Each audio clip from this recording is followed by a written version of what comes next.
Monday morning in Tokyo. It is 8 a.m. and the Shinkansen Super Express is leaving for Osaka, whisking passengers out into the countryside and making the 350-mile journey in just 2.5 hours.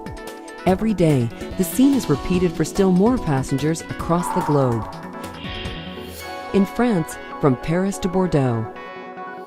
In Spain, from Madrid to Barcelona. In Taiwan, from Taipei to Kaohsiung. Today, throughout the developed world, high-speed trains are a fact of everyday life for millions of people, and soon will be for millions more. Increasingly, countries are turning to high-speed trains to meet the growing transportation needs of the 21st century.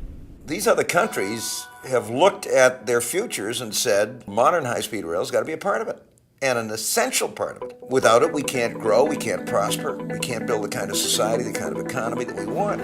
Is it reliable? Is it high-tech? Yes. Are there beautiful trains to travel on? Absolutely. Sleek, modern, and employing the latest state-of-the-art technology, the story of high-speed trains begins nonetheless more than 50 years ago. In 1964, the first Tokaido Shinkansen left Tokyo, moving at speeds of 130 miles per hour and shuttling 100 million passengers in its first 3 years in service. It was an unparalleled success and set off a transportation revolution worldwide. In 1981, the TGV began operations in France, drawing 1 billion passengers in 20 years and revolutionizing the way Europeans travel.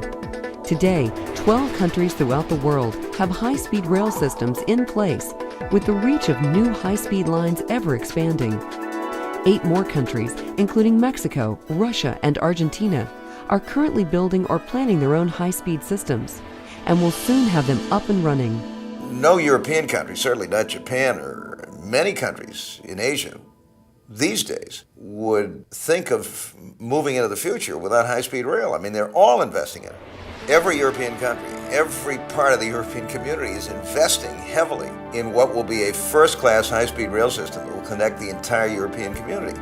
Today's high-speed trains are faster, quieter, and more energy efficient than ever. Today's 8th generation Shinkansen trains routinely operate at 185 miles per hour. The French TGV now operates at 200 miles per hour in regular revenue service. China has recently opened a new train line designed for speeds of up to 217 miles per hour.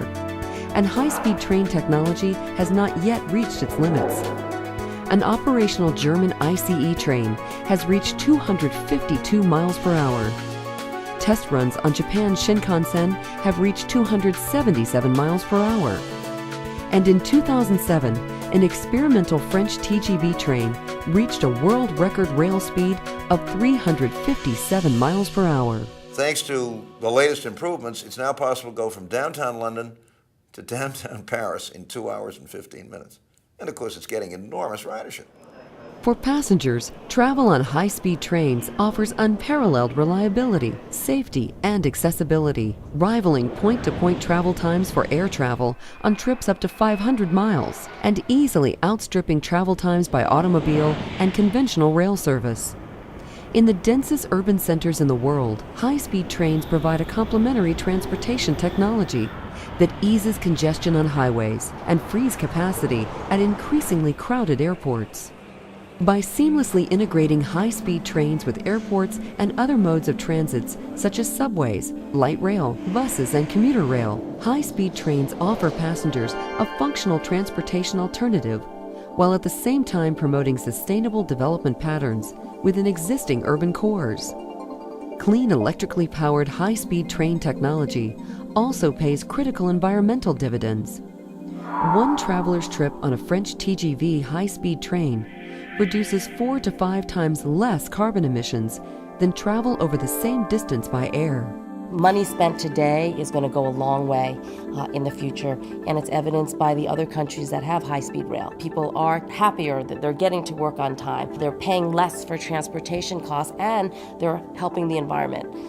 California, I believe, has to look to high-speed rail as the #1 priority. If you look at the other countries of the world that have high-speed rail systems, Japan, France, Germany, California is about the same scale, and we're approaching the same density of people. France has 55, 60 million people. We're going to reach 50 million people by 2030, it's estimated.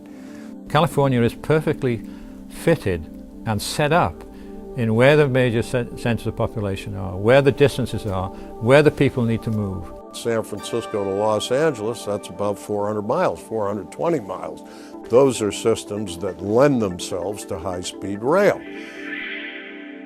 Around the world, high-speed trains are a proven, safe, and environmentally sustainable technology for meeting the transportation needs of the 21st century.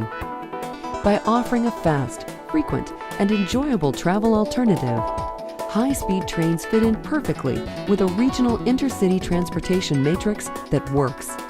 It can work in California, too.